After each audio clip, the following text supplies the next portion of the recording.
नहीं सतसंगत से जात नारद मुनि ज्ञानी। और केरे के संग मकंद बिकावत दूध के संग बिकावत पानी।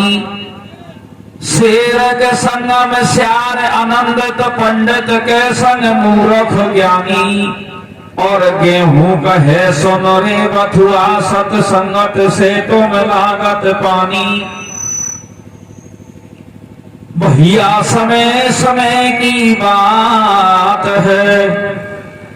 समय समय का फेर समय बदल जाए मर्द की जब पलकी लगे न देर। पलकी लगे न देर देना अदकी के पड़े नजीक। थारी आंखें आगे आज की जब पड़े मर्द को ठीक। पड़े मर्द को ठीक भलाई चले तुम्हारे संग। या हंस ऐसा उड़ जाए गोद से उड़े गुलाबी रंग। उड़े गुलाबी रंग पति तू सबसे हिलमिल चाले। तेरी सब दुनिया ही निंद्रा करे मत बने बीज की बाल। मत बड़े बीज की बाल कतई तू तो भलाई छोड़।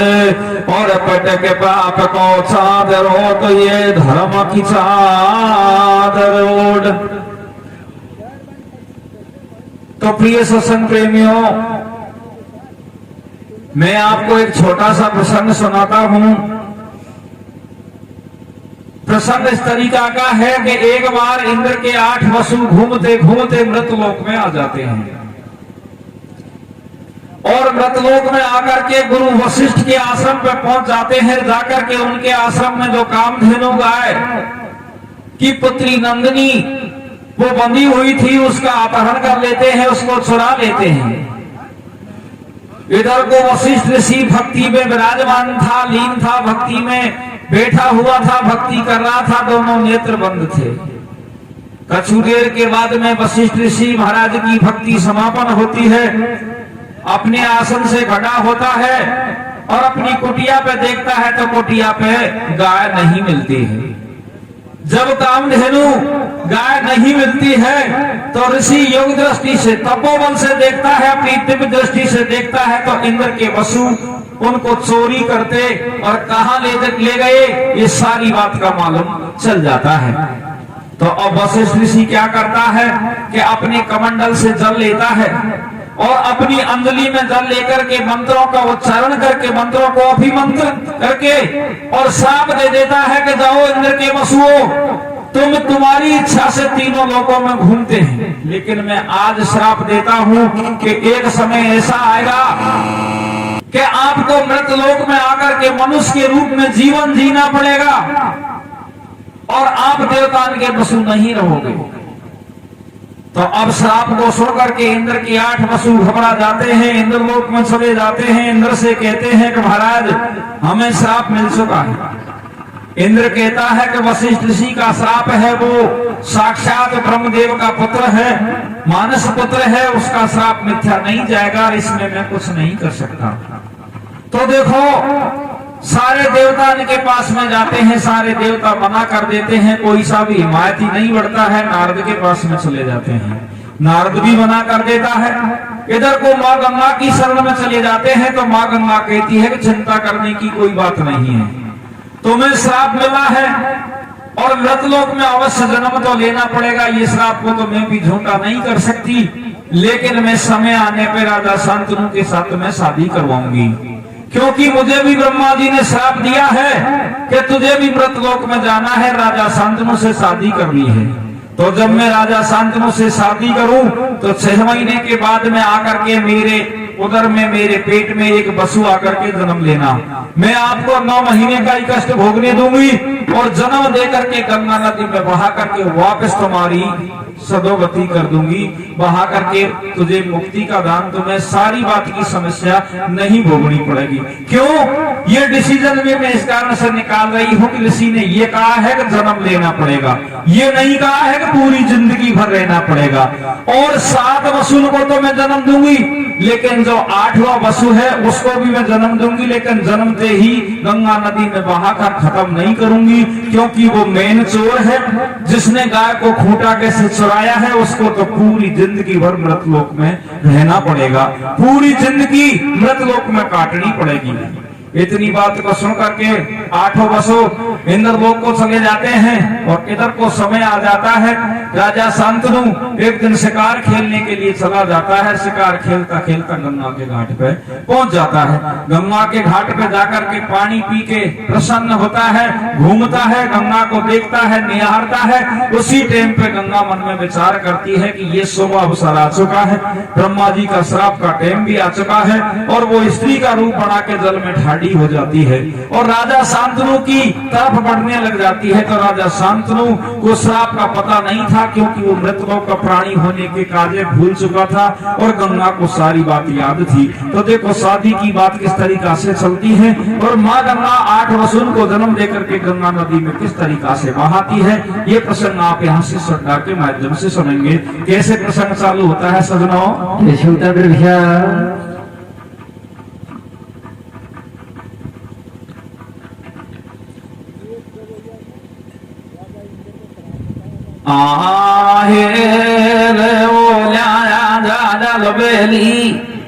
कैसे कैसे कैसे? प्रिय बंधुओं, मैं आपसे एक बात और कहना चाहता हूं प्रसंग से पहले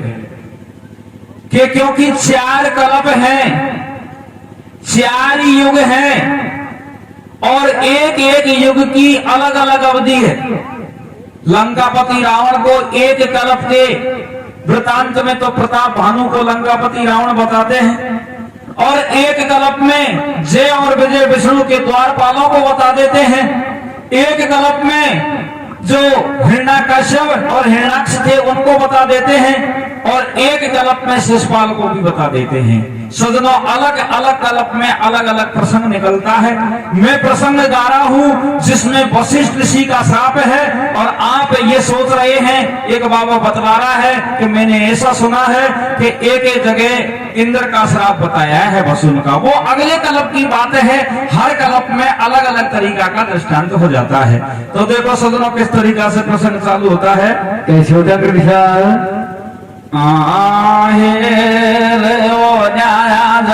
बेली अकेली ठाड़ी पानी में, कैसे कैसे मेरे विशाल? राजो झालो देर बुलावे गंगा रानी में, ठाड़े पानी में, झालो देर बुलावे गंगा रानी में,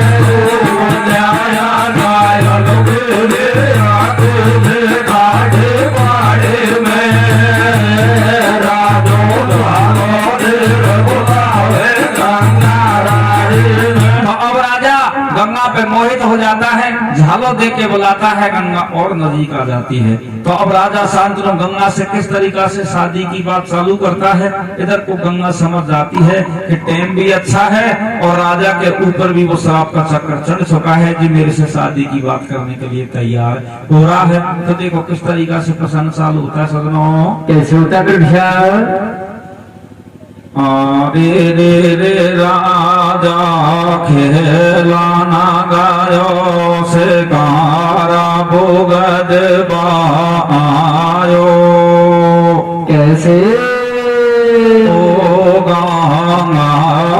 वो तेरे बाड़े गाजा के ठाड़ी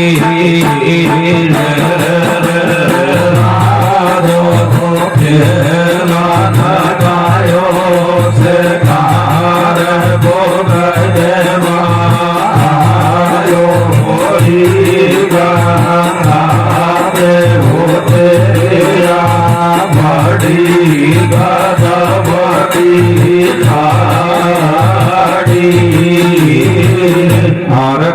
लन गयो से तार बुगद गंगा के घाट पे आयो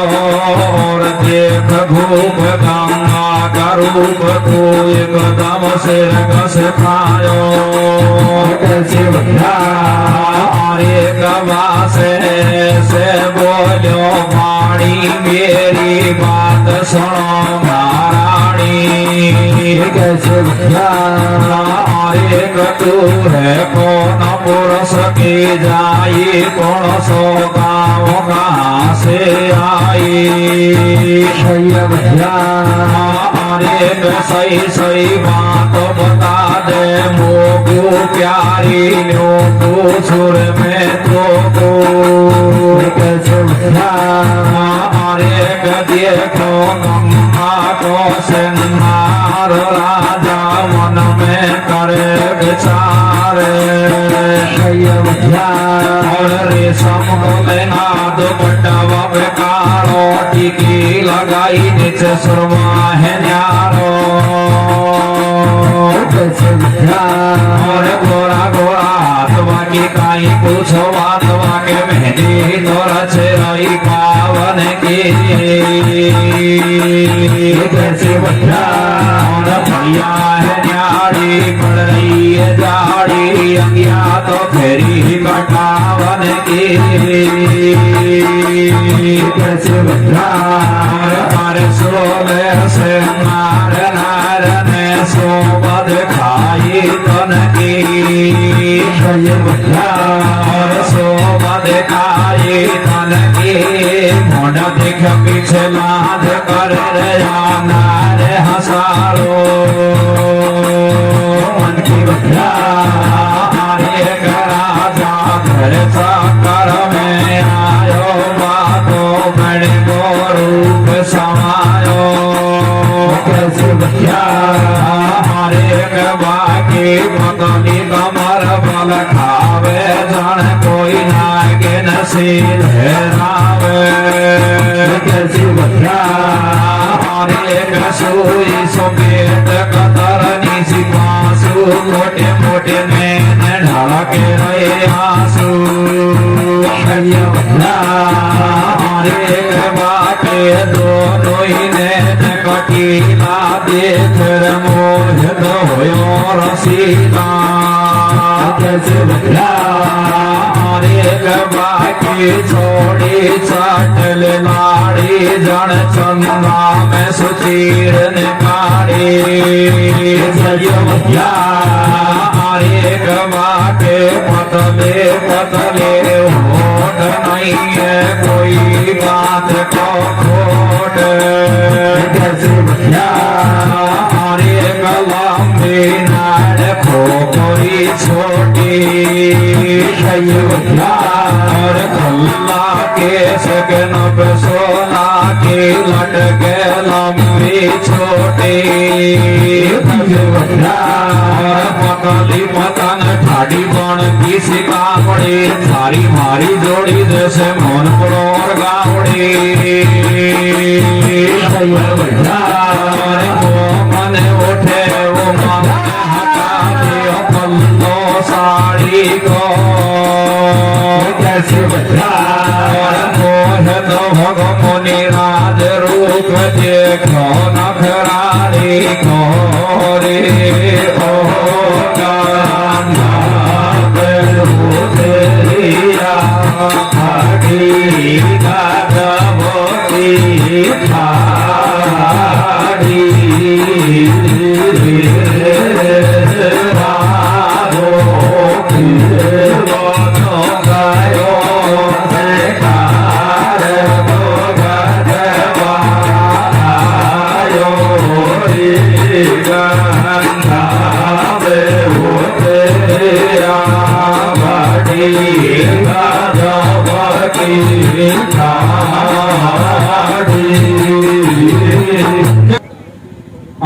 तू तो राजा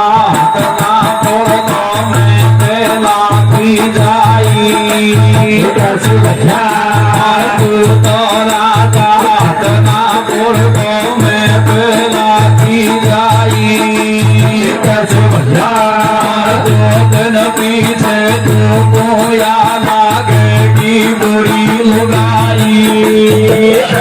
भैया एक लाई मौज करे तो काई तो चाकर में आवे भैया तू फिर मर जावे गो मैं तो मेरे संग ब्याह चावे भैया भैया अरे गलाना पानी को मत खाटे और घोड़ी और लगाई के लागे घर आछी लागे भैया अरे घोड़ी जो को माने दानो सब दानी कम जानो कैसी भैया अरे घर में वो तू कर ले आजा को भैया अरे गमे मन सीता अरे गमे मन सीता काम करूंगी भैया अरे गमे मन सीता काम करोगे गाना देव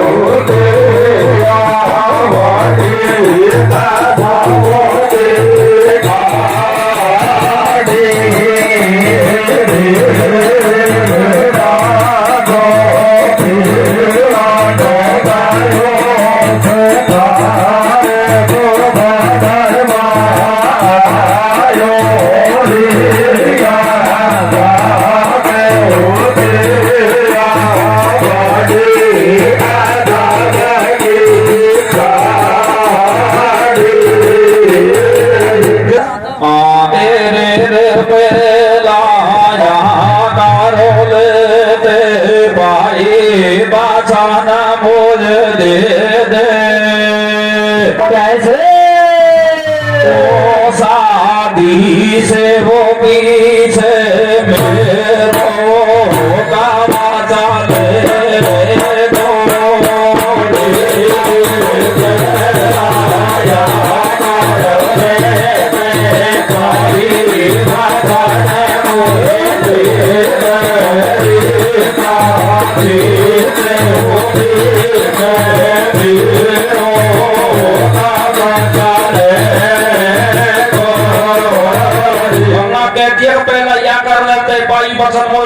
शादी से पीछे मेरा हुक्म चले वो घर में तो राजा शांतनु कहता है कि 1 2 3 जब मैंने तेरे 3 वचन दिए तो शादी से पीछे की है अब सुन तेरा हुक्म चलेगो तो अब करना है जो राजा शांतनु से कहती है महाराज तेने वचन दे दिया तो मैं भी तेरी घरवाली पक्की जान ले लेकिन शादी की तैयारी कर ले भवरिया भी खा के उसके बाद मैं तेरे साथ में चलूंगी लेकिन अब करना है जो राजा शांतनु से किस तरीका से मजाक करती है मजाक में सारी बातों को कह देती है फिर भी दोबारा से लेकिन राजा फिर भी नहीं समझ सका किस तरीका से कहती है सजनों कैसे कहते भैया आरब छी बेसाई बात बता तो सी समाज की पाई भैया आरब छी बेसाई बात बता तो सी समाज की पाई भैया भारत लगी मैं कतई खटगड़ी छान फूल बहुआई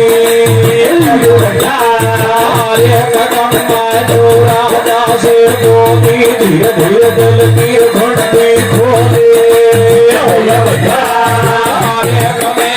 शादी का चक्कर करे ना पूरा मिलवा दो सफर में सही भैया अरे कपेला या कर ले तो काई और आता दो दूरी बन जावाना मोर प्यार लुगाई भैया अरे कपेला कर मोर बात खुला भैया जन्म जन्म तक तू मेरो रहनो पड़े गुलाम भैया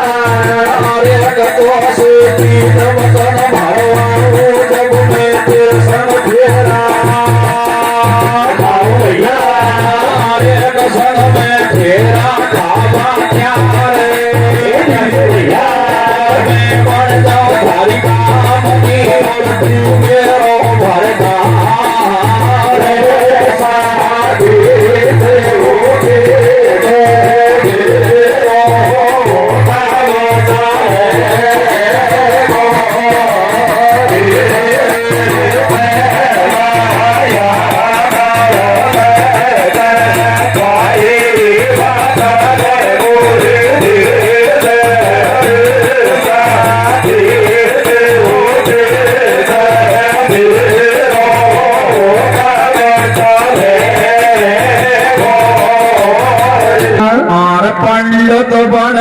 चलो समंदर भैया पंडित बन के चलो समंदर बोल रियो साधु वाणी भैया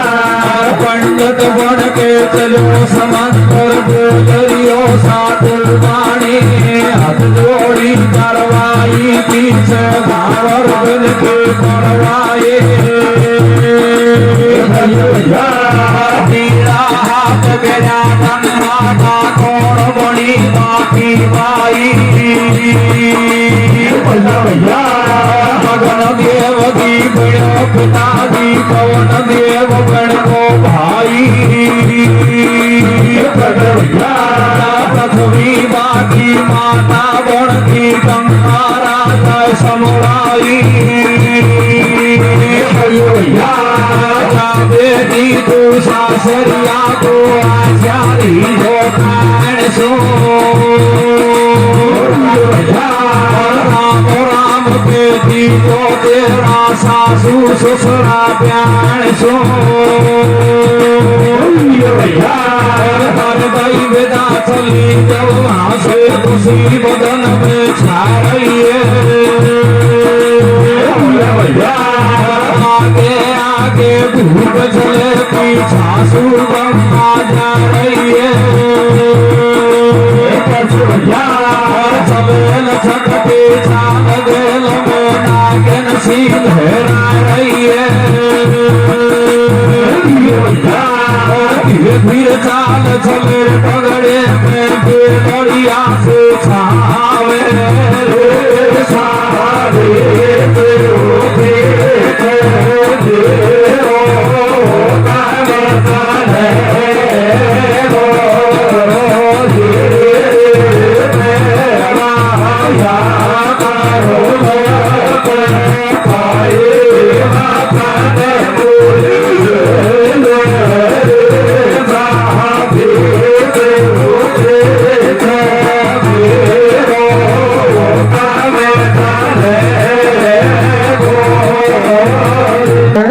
के महारा पगलारा बीच सालार पेड़गार भोरा मारू जी बड़े कैसे के महारा पगलारा बीच सालार पेड़गार भोरा मारू जी बड़ पेड़गा भोरा मारू जी में पैदल कैया चाले के हारी पेरणी हमारी पेरणी रे दाये से कर पेड़ गोर भोला राम जी बने तू पड़ गो भोला राम जी में हटना पुर को चाले धर्मा कहते हैं महाराज मेरे पैरों में छाला पड़ चुके हैं मेरी करनी में नहीं जाने क्या चक्कर है जो मैं हथनापुर को लिए चल दी लेकिन यह बात तो बेकाऊ है ज्यों जब सियानी सदा हो जाती है तो पिता के घर में अच्छी नहीं लगती है वो तो ससुर के घर में ही अच्छी लगती है लेकिन मेरे से चलना नहीं आता क्योंकि मैं कभी पैदल नहीं चली मुझे धूप लग रही है सिर दर्द होने लगा है पसीना आ रहे हैं तो अब गंगा राजा से किस तरीका से कहती है सजनो कैसे कहते दिन छपगो दिन छपगो डट जाके ना मेरे सामान बीत घोर खेला मेरे दिन छपगो डट जाके ना मेरे सामान बीत घोर खेला मेरे भर प्यासे लगाई मार बाल वजीर मार बातों छेड़ को महाराज मुझे सूर्यास्त होने को जा रहा है प्यास भी लग रही है पसीना भी आ रहा है सिर दर्द कर रहा है मैं तो यहाँ से आई कोई चलूं तो और गंगा है जो राजा से क्या कहती है और राजा गंगा से क्या कहता है क्या कहता है और गाड़ी खासे आवे प्यारी तोड़ खासे आवे गाड़ी खासे आवे प्यारी तोड़ खासे आवे गाड़ी खासे आवे प्यारी तोड़ खासे आवे गाड़ी खासे आवे प्यारी तोड़ खासे आवे गाड़ी में ना बैठू सैया मोटर में उठा बैठो गाड़ी में ना बैठो सैया मोटर में ना बैठो मोटर में ना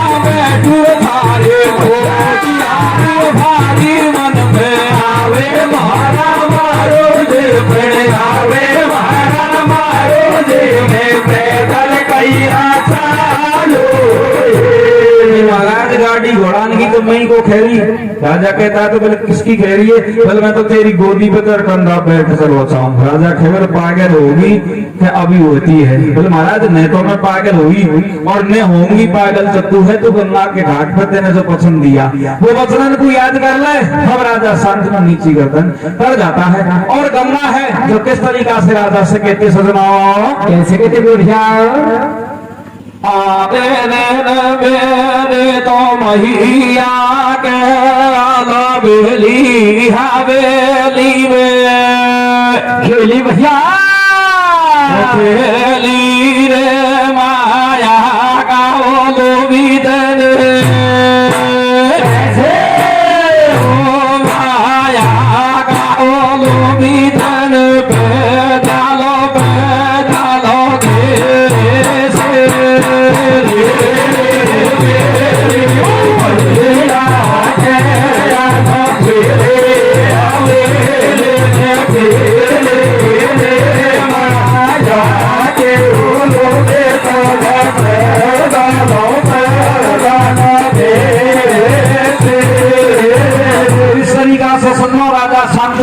और माँ गंगा दोनों हथनापुर में पहुंच जाते हैं। हथनापुर में जाते हैं तो राजा शांतनु जाकर के काफी दान लौटाता है। जो भी दरवाजे पे कोई जाचक अजाचक आता सबको दान देता है। और इधर को 6 महीने के बाद में माँ गंगा गर्भवती हो जाती है। गंगा जब गर्भवती हो जाती है तो राजा को पता लगता है तो राजा गंगा की अच्छी तरीका की व्यवस्था करता है। और मात गांग का तालाब से और जन्म कमर में लियो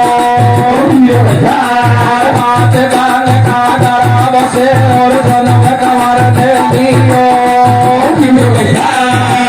गोदी में चली बात में महागम में लियो हरे करा बोते जम्मू कर दो चाकर धार धर्म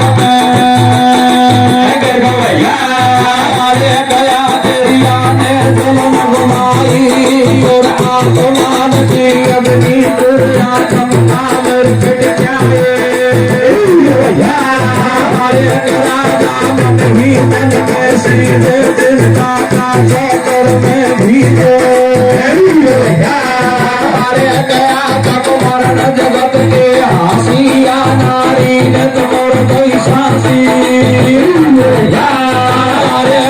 सूचे सुई वचन भरायो अब का करूं आठ में आयो बुढ़ा तुम रोटी बयान कुल को करो सपायो अरे करा जायो अंदाज लगाओ उल्टी के जो दोया भाग छोड़ भग जावे घर के पटो राजा सुने जो माया रूपी माया रूपी सहाटो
राजा से बोली बन पावन में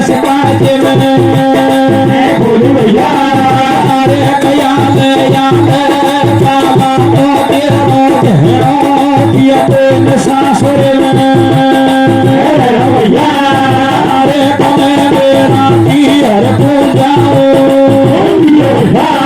छोड़ चली नंदलाल संग में आई नहीं ले जाओ अब ताड़ी का प्यारा भारा राम राम ले लीजो हमारी चूड़ी बैठे देखो संग भाव कर लीजे तू तो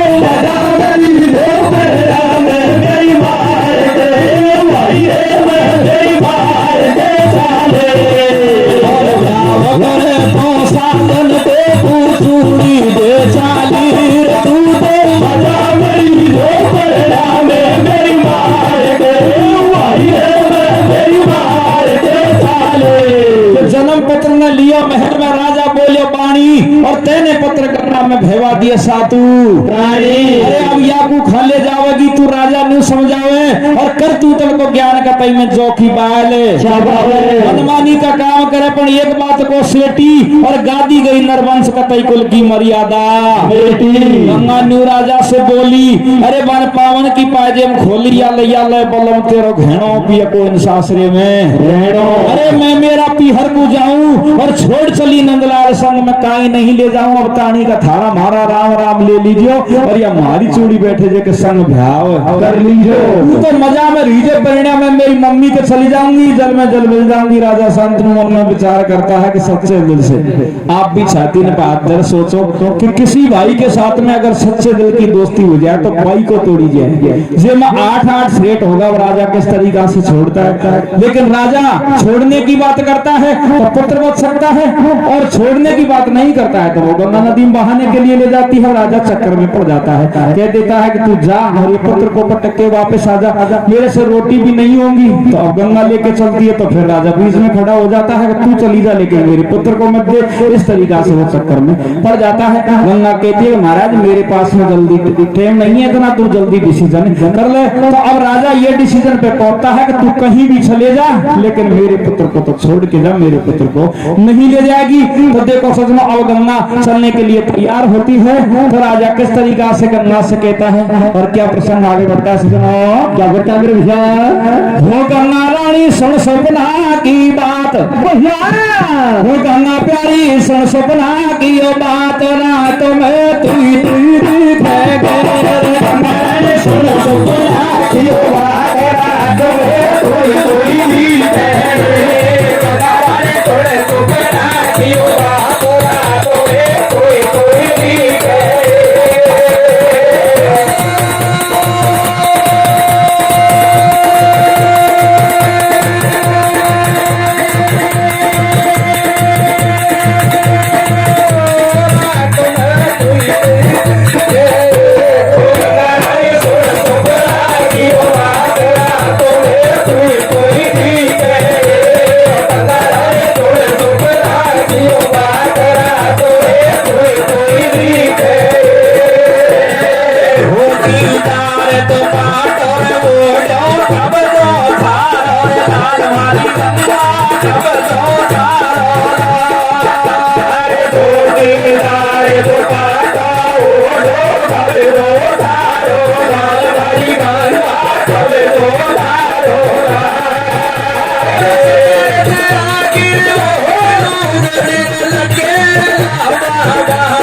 महारानी सोने